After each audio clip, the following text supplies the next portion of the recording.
مطالعہ سے کیا ملتا ہے؟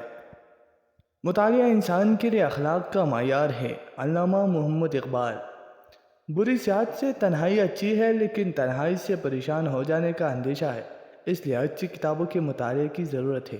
امام غزالی رحمۃ اللہ علیہ۔ تیل کے لیے پیسہ نہ ہونے کی وجہ سے میں رات کو چوکیداروں کی قندیلوں کے پاس کھڑے ہو کر کتاب کا مطالعہ کرتا تھا۔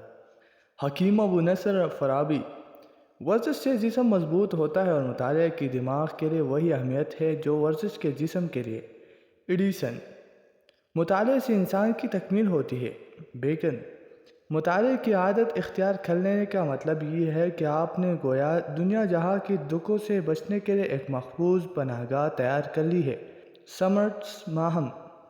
3 دن بغیر مطالعہ گزار لینے کے بعد چھوٹے روز گفتگو میں بیکا پن آ جاتا ہے۔ چینی ضرب المثل۔ انسان قدرتی مناظر اور کتابوں کے مطالعے سے بہت کچھ سیکھ سکتا ہے۔ سسرو۔ مطالعے کی بدولت ایک طرف تمہاری معلومات میں اضافہ ہوگا اور دوسری طرف تمہاری شخصیت دلچسپ بن جائے گی۔ وائی ٹی۔ دماغ کے لیے مطالعے کی وہی اہمیت ہے جو کنوؤں کے لیے پانی کی۔ تلسی داس۔ مطالعہ کسی سے اختلاف کرنے یا فصیح زبان میں گفتگو کرنے کی غرض سے نہ کرو، بلکہ تولنے اور سوچنے کی خاطر کرو۔ بیکن۔ جس طرح کئی قسم کے بیج کی کاشت کرنے سے زمین زرخیز ہو جاتے ہیں، اسی طرح مختلف عنوانات پر کتابوں اور رسالوں وغیرہ کا مطالعہ انسان کی دماغ کو منور بنا دیتا ہے۔ ملٹن۔ جو انسان ایمانداری سے کچھ وقت مطالعے میں صرف کرتا ہے تو اسے اپنے نتائج کے بارے میں بالکل متفکر نہ ہونا چاہیے۔ William James.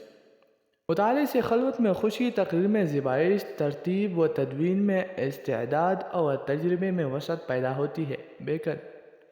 وہ شخص نہایت ہی خوش نصیب ہے جس کو مطالعہ کا شوق ہے، لیکن جو فحش کتابوں کا مطالعہ کرتا ہے اس سے وہ شخص اچھا ہے جس کو مطالعہ کا شوق نہیں۔ میکالے۔ مطالعہ ذہن کو جلا دینے کے لیے اور اس کی ترقی کے لیے ضروری ہے۔ شیلے۔ دنیا میں ایک باعزت اور ذی علم قوم بننے کے لیے مطالعہ ضروری ہے۔ مطالعے میں جوہر انسانی کو اجاگر کرنے کا راز مضمر ہے۔ گاندھی جی۔ اکثر دیکھا گیا ہے کہ کتابوں کے مطالعے نے انسان کے مستقبل کو بنا دیا ہے۔ جیفرسن۔